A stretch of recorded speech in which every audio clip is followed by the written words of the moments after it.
नमस्कार दोस्तों, आप सभी का स्वागत है आपके अपने YouTube चैनल वैकेंसी गुरु में। मित्रों, आरसीईटी एग्जाम को लेकर एक और महत्वपूर्ण प्रश्नों के वीडियो में आप सभी का स्वागत है। और दोस्तों याद रहे, ये इतना महत्वपूर्ण वीडियो है कि आपके एग्जाम में अच्छे नंबर अगर आपको प्राप्त करने हैं तो इस वीडियो को पूरा देखना है और वीडियो को देखने के बाद एक बार दोबारा वो देख लेना, क्योंकि इतना ज्यादा महत्वपूर्ण वीडियो आपको पूरे यूट्यूब पर कहीं पे भी नहीं मिलेगा। लेट्स में स्टार्ट कर देता हूँ इस वीडियो को। प्रश्न नंबर 1 आपके सामने है। इस वीडियो में पूरे 45 प्रश्न पढ़ेंगे। पार्ट 1 वीडियो है, इसके बाद एक और वीडियो आएगा 40 प्रश्नों का, वो पार्ट 2 वीडियो रहेगा। दोनों वीडियो देखने पर आपके एग्जाम में जो प्रतिशत बनेगी आप सोच नहीं पाएंगे कि क्या स्थिति है। तो स्टार्ट कर देते हैं पहले नंबर प्रश्न को।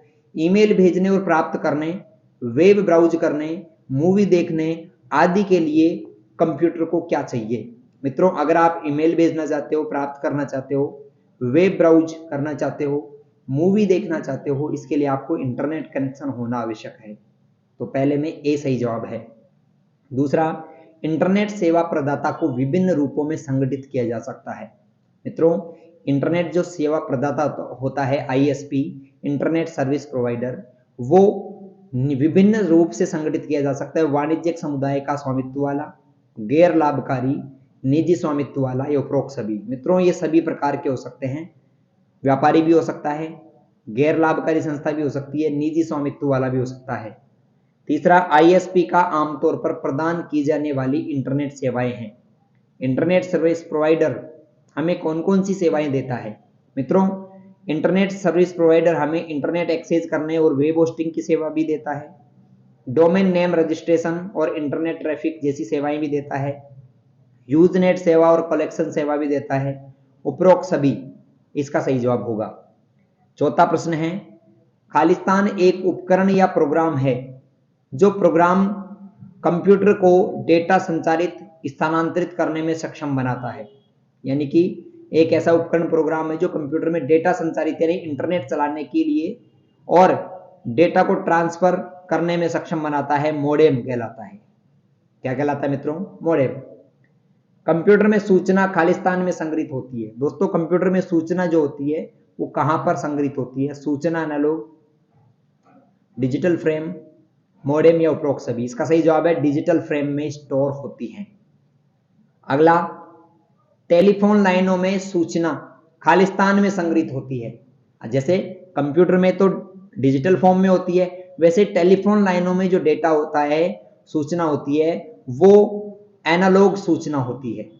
टेलीफोन लाइनों में एनालॉग और कंप्यूटर के अंदर डिजिटल फ्रेम, ये ध्यान रखना है। सातवां प्रश्न है, डिजिटल सूचना को एनालॉग सूचना में और एनालॉग सूचना को डिजिटल सूचना में किसके द्वारा परिवर्तित किया जा सकता है? यानी आपके कंप्यूटर के डेटा को डिजिटल को एनालॉग और एनालॉग को डिजिटल में कन्वर्ट करने के लिए किसका इस्तेमाल करते हैं? मित्रों, इसके लिए हम मोडेम का इस्तेमाल करते हैं। ऑप्शन डी ठीक आंसर है। आप पूछ रहे हैं मोडेम के कितने प्रकार हैं?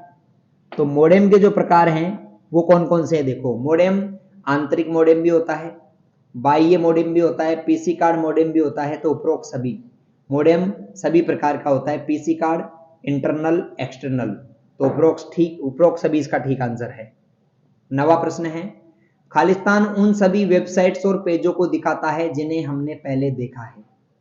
यानी इंटरनेट पर हमने क्या क्या पेज देख लिए, कौन कौन सी वेबसाइट चला ली, उसको देखने के लिए हम हिस्ट्री का इस्तेमाल करते हैं। तो हिस्ट्री में वो सारी चीजें सेव रहती हैं। अगला प्रश्न है, इंटरनेट से कंप्यूटर में फाइल सेव करना क्या कहलाता है? मित्रों, इंटरनेट से कंप्यूटर में आपके कंप्यूटर में फाइल लाना चाहते हो, तो इंटरनेट से कंप्यूटर में फाइल लाना क्या कहलाता है? दोस्तों, ये जो है इंटरनेट से कंप्यूटर में फाइल लाना, इसको हम डाउनलोडिंग कहते हैं। क्या कहते हैं मित्रों? डाउनलोडिंग कहते हैं। ऑप्शन ए इसका सही जवाब है। अगला देखो, खोज परिणाम आमतौर पर परिणामों की एक पंक्ति में प्रस्तुत किए जाते हैं जिन्हें अक्सर कहा जाता है। मित्रों, जो सर्च रिजल्ट होते हैं वो आमतौर पर एक पंक्ति में एक टेबल टाइप का बन जाता है, उसमें आता है। तो जिन्हें अक्सर हम क्या कहते हैं मित्रों? उन्हें हम सर्च इंजन रिजल्ट पेज कहते हैं। वो जो पेज आ जाता है ना सर्च करने के बाद, उस पेज को हम सर्च इंजन रिजल्ट पेज कहते हैं। जैसे गूगल पर आपने कुछ सर्च किया तो ऐसी लाइनें आ जाती हैं, ऐसी लाइन है। इसको हम इस पेज को, पूरे पेज को सर्च इंजन रिजल्ट पेज, खोज इंजन परिणाम पृष्ठ के नाम से जानते हैं। 12वां प्रश्न है, और एक बात तो आपको ध्यान में है कि वैकेंसी गुरु से बाहर आरएससीआईटी एग्जाम में कुछ भी नहीं आता है। और अगर आप कंप्यूटर के किसी भी क्षेत्र की तैयारी कर रहे हो, राजस्थान पुलिस, पटवारी, आरएससीआईटी, जो भी आपको वैकेंसी गुरु से तैयारी कर रहे हो, तो आप निश्चिंत हो जाइए, चैनल को सब्सक्राइब कर लीजिए। आपकी बेहतर परसेंटेज और अच्छी जगह नंबर, मतलब सभी जगह पर अच्छे अच्छे नंबर आएंगे। 12वां प्रश्न है, निम्न में से कौन सा सर्च इंजन विशेष रूप से वैज्ञानिक जानकारी के लिए बनाया गया है? ऑप्शन है गूगल, याहू, साइरस या अल्ट्रा विस्टा। इसका सही जवाब है दोस्तों साइरस। ऑप्शन सी इसका सही जवाब है। कौन सा सॉफ्टवेयर एप्लीकेशन इंटरनेट पर स्वचालित कार्य करता है? इंटरनेट बोट, वेब ब्राउजर, सत्र या कुकी। जिसका सही जवाब है इंटरनेट बोट। ये सॉफ्टवेयर ऐसा एक एप्लीकेशन है जो इंटरनेट पर स्वचालित काम करता है। ऑनलाइन बैंकिंग एक खालिस्तान प्रणाली है। दोस्तों, ऑनलाइन बैंकिंग जो होता है वो एक इलेक्ट्रॉनिक प्रणाली है, स्वचालित प्रणाली है, आर्थिक प्रणाली है या ई कॉमर्स प्रणाली है? मित्रों, ऑनलाइन बैंकिंग एक आर्थिक प्रणाली है ना, यानी इकोनॉमिक सिस्टम है। अगला है, खातों में भुगतान, दैनिक बिलों का भुगतान, बीमा प्रीमियम, बैंक स्टेटमेंट आदि अनुमति देता है? Internet, online banking, e commerce, email या गूगल। इसका सही जवाब है दोस्तों इंटरनेट बैंकिंग। इन सभी चीजों के लिए इंटरनेट बैंकिंग जो है वो जिम्मेदार रहता है। अगला प्रश्न, वित्तीय संस्थान ग्राहकों द्वारा किए गए लेन देन से संबंधित जानकारी भेजते हैं? संदेश से, ईमेल से, दोनों से। अगर आप बैंक में कोई भी ट्रांजेक्शन करते हो तो या तो आपके पास मैसेज आता है या ईमेल आता है। ए और बी दोनों सही जवाब है। अगला है, ऑनलाइन बैंकिंग के लाभ क्या क्या है? मित्रों, ऑनलाइन बैंकिंग का एक लाभ है कहीं भी कभी भी 24/7 इसका इस्तेमाल कर सकते हो।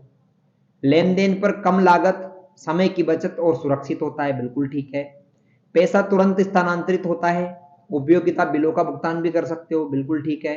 उपरोक्त सभी, इसका सही जवाब है उपरोक्त सभी।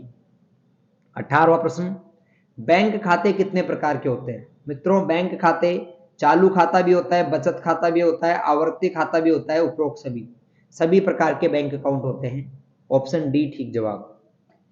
एक डिजिटल भुगतान प्रणाली ऑनलाइन लेनदेन के लिए भुगतान स्वीकृत प्रदान करती है? इलेक्ट्रॉनिक, ऑफलाइन, नगद भुगतान या फिर उपरोक्त सभी? मित्रों, डिजिटल भुगतान प्रणाली में हम केवल इलेक्ट्रॉनिक पेमेंट ही कर सकते हैं, ऑनलाइन पेमेंट कर सकते हैं, ऑफलाइन की स्वीकृति इसमें नहीं मिलती। 20वां, डिजिटल भुगतान प्लेटफॉर्म भुगतान गेटवे किसके द्वारा एकीकृत किए जाते हैं? मित्रों, डिजिटल भुगतान प्लेटफॉर्म भुगतान गेटवे जो है वो किसके द्वारा एकीकृत किए जाते हैं? उसमें से कौन सा है जो डिजिटल पेमेंट का प्लेटफॉर्म है? डेबिट कार्ड, ठीक है ना, डेबिट कार्ड गेटवे है ऑनलाइन पेमेंट का। नेक्स्ट है, क्रेडिट कार्ड कौन जारी करता है? मित्रों, क्रेडिट कार्ड बैंक भी जारी करते हैं और वित्तीय संस्थान भी जारी करते हैं। ऑप्शन ए और बी दोनों इसका सही जवाब होगा। ऑप्शन ए और बी दोनों। अगला देखो, क्रेडिट कार्ड के प्रकार क्या क्या हैं? क्रेडिट कार्ड के कौन कौन से प्रकार हैं? फटाफट से जवाब दीजिए, आपको कमेंट करना है इस पर। मित्रों, मैं आपको बताना चाहूंगा कि क्रेडिट कार्ड के जो प्रकार हैं वो वीजा, अमेरिकन एक्सप्रेस, बिल्कुल ठीक है, मास्टर कार्ड, डिस्कवर, उपरोक्त सभी। 22वें में ऑप्शन डी सही जवाब है। ये सभी क्रेडिट कार्ड के प्रकार हैं। अगर आपने जवाब दिया ऑप्शन डी तो ठीक आंसर। 23वां देखो, सुरक्षित और सत्यापित ऑनलाइन भुगतान करते समय सुनिश्चित करें कि एड्रेस बार में क्या क्या है? बताओ फटाफट से, कमेंट करो। सुरक्षित और सत्यापित ऑनलाइन भुगतान करते समय हमें एड्रेस बार में क्या क्या चीजें देखनी चाहिए, यह बताओ आप। और मैं आपको बताऊंगा दोस्तों, लॉक का सिंबल भी देखना चाहिए, HTTPS भी देखना चाहिए। तो इसका सही जवाब है ए और बी दोनों, ठीक है। ऑप्शन सी अगर आपने जवाब दिया तो बिल्कुल ठीक है। क्रेडिट कार्ड नंबर में कितने अक्षर होते हैं? दोस्तों, क्रेडिट कार्ड के जो नंबर होते हैं उसमें 16 अक्षर होते हैं, याद रखना 16, मतलब आधार कार्ड से 4 ज्यादा। आधार कार्ड में 12 होते हैं क्रेडिट कार्ड में, और डेबिट कार्ड ATM कार्ड में भी 16 होते हैं, क्रेडिट कार्ड में भी 16 होते हैं। अगला है फास्टैग किस वाहन पर लगाया जाता है? दोस्तों फास्टैग 4 पहिया वाहन पर भी लगाया जाता है और 4 से अधिक पहिया वाहन पे भी लगाया जाता है। ए और बी दोनों सही जवाब है, यानी दुपहिया और 3 पहिया वाहनों पर ये नहीं लगता है फास्टैग। अगला, फास्टैग वाहन पर कहां पर लगाते हैं? तो दोस्तों फास्टैग जो है उसकी फ्रंट स्क्रीन पर लगाया जाता है, फ्रंट जो विंडो स्क्रीन है उस पर लगाया जाता है, ऑप्शन बी। फास्टैग किस विधि द्वारा काम करता है? मित्रों फास्टैग में RFID टेक्नोलॉजी का इस्तेमाल करते हैं, रेडियो फ्रीक्वेंसी आइडेंटिफिकेशन, RFID। अगला, फास्टैग वैलिड है? फास्टैग 5 वर्षों तक वैलिड रहता है। फास्टैग जो होता है दोस्तों 5 वर्ष तक वैलिड रहता है, उसके बाद उसको रिन्यू कराना पड़ता है, नया बनवाना पड़ता है। तो फास्टैग 5 वर्ष तक वैलिड है।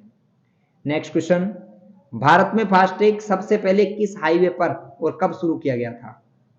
भारत में सबसे पहले फास्टैग कब और कहां शुरू किया गया था? अहमदाबाद और मुंबई हाईवे में 2024, जयपुर दिल्ली हाईवे 2014, अहमदाबाद और मुंबई हाईवे 2014 या जयपुर दिल्ली आगरा? दोस्तों अहमदाबाद और मुंबई हाईवे 2014 में शुरू किया गया था।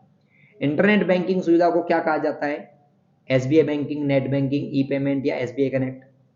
ठीक है, इंटरनेट बैंकिंग को नेट बैंकिंग के नाम से भी जाना जाता है, ऑप्शन बी। 31वां प्रश्न है, और ऐसे प्रश्न दोस्तों जो एग्जाम में हूबहू मिलते हैं विद ऑप्शंस, ऐसे इस वीडियो में प्रश्न है, और आगामी सेकंड नंबर पार्ट में भी ऐसे ही आपको प्रश्न मिलेंगे। तो आपकी अच्छी तैयारी हो, इस वजह से वैकेंसी गुरु टीम ने आपके लिए प्रश्न बनाए हैं। अगला प्रश्न देखिए क्या है, RTGS का मुख्य उपयोग मुख्य रूप से निम्नलिखित श्रेणी में धन के हस्तांतरण के लिए किया जाता है। RTGS का उपयोग 2 लाख से अधिक के बड़े लेन देन होते हैं ना, उनके लिए किया जाता है, उससे छोटे के लिए NEFT काम में लेते हैं। तो 2 लाख रुपए से ज्यादा बड़े लेन देन RTGS के माध्यम से होते हैं। RTGS में धन का हस्तांतरण कब संसाधित किया जाता है? दोस्तों RTGS में आप पैसे ट्रांसफर करते हो ना, वो तुरंत और व्यक्तिगत रूप से ट्रांसफर हो जाते हैं, फटाफट से, ज्यादा समय नहीं लगता। 33वां, इंटरनेट के माध्यम से उत्पादों और सेवाओं की खरीद और बिक्री से तात्पर्य है? ई कॉमर्स, इंटरनेट बैंकिंग, ई भुगतान या ई जॉब्स? दोस्तों इसका सही जवाब है इंटरनेट के माध्यम से सेवाओं और वस्तुओं का जो विक्रय होता है उसको ई कॉमर्स के नाम से जानते हैं। 34वां क्वेश्चन है, B2C, B2B, C2C और C2B, M कॉमर्स, ये सब किसके प्रकार है? मित्रों ये सारे के सारे ई कॉमर्स के प्रकार हैं, इलेक्ट्रॉनिक कॉमर्स, ऑनलाइन व्यापार के प्रकार हैं। अगला है B2C ई कॉमर्स के उदाहरण है। दोस्तों B2C ई कॉमर्स का उदाहरण कौन सा है? बिजनेस टू कंज्यूमर की सेवा देता है, फ्लिपकार्ट, स्नैपडील, पेटीएम, ये सभी B2C ई कॉमर्स के उदाहरण हैं। 37वां क्वेश्चन, B2B ई कॉमर्स के उदाहरण कौन सा है? मित्रों B2B, business to business, India.Alibaba.in है, Amazon.business.in है, ए और बी दोनों, ए और बी दोनों इसका सही जवाब होगा, ठीक है ना। 37वां क्वेश्चन है, एम कॉमर्स का उदाहरण है मोबाइल कॉमर्स, ठीक है, एम कॉमर्स का मतलब मोबाइल कॉमर्स, ऑप्शन सी इसका ठीक आंसर है। अगला प्रश्न देखो 38वां, एम कॉमर्स के लाभ हैं, ये प्रश्न बताऊं उससे पहले एक बात ध्यान से सुन लो। अगर आप अभी भी ऐसा आपको लगता है कि सर हमारी तैयारी बहुत कमजोर है, हम पास भी होंगे कि नहीं होंगे, हम खुद अपने आप को कमजोर फील कर रहे हैं, तो दोस्तों आप लोग गूगल में वैकेंसी गुरु वेबसाइट सर्च करना। वैकेंसी गुरु वेबसाइट पर 600 प्लस इंपॉर्टेंट क्वेश्चंस मिलेंगे, आपको सभी ओल्ड पेपर मिलेंगे और फ्री में मॉडल टेस्ट पेपर और आपको ऑनलाइन टेस्ट यहां पर देखने को मिलेंगे। तो इस वीडियो को देखने के बाद गूगल में सर्च करना वैकेंसी गुरु या RCIT इंपॉर्टेंट क्वेश्चंस वैकेंसी गुरु या RCIT ऑनलाइन टेस्ट वैकेंसी गुरु सर्च करोगे तो वैकेंसी गुरु वेबसाइट पे चले जाओगे, वहां से सभी प्रकार के फ्री में इंपॉर्टेंट क्वेश्चंस ऑनलाइन टेस्ट आपको देखने को मिलेंगे, ठीक है मित्रों, तो ये जरूर करें। चलते हैं हम अगले प्रश्न पे। एम कॉमर्स के लाभ है सुविधा, उत्पादकों की श्रृंखला, पैसे की बचत, माल की वापसी, भुगतान विकल्प, उपरोक्त सभी, ये सभी प्रकार के ऑप्शन एम कॉमर्स में हमें मिलते हैं। अगला SNS का पूरा नाम है social networking services, social networking service, ठीक है। अगला 40वां प्रश्न है, कौन सी सोशल नेटवर्किंग साइट पेशेवर अनुसरण और दृश्य सामग्री को साझा करने और इसे खोजने पर ध्यान केंद्रित करती है? मित्रों, सोशल नेटवर्किंग की वो साइट जो पेशेवर अनुसरण और दृश्य सामग्री को शेयर करने के लिए ध्यान केंद्रित करती है, उसको हम क्या कहते हैं मित्रों? उसको हम कहते हैं इंस्टाग्राम, जिसपे फोटोज आप डालते हो। अगला, ई कॉमर्स के शुरुआती वर्षों में दौरान फंडिंग का प्राथमिक स्रोत क्या था? ई कॉमर्स के शुरुआती वर्षों में जो फंडिंग का प्राथमिक स्रोत था वो था दोस्तों बैंक लोन। बैंक से लोन लेके उन्होंने काम किया था। अगला, ई कॉमर्स का वह आयाम जो राष्ट्रीय सीमाओं के पार वाणिज्य को सक्षम बनाता है, उसे हम क्या कहते हैं?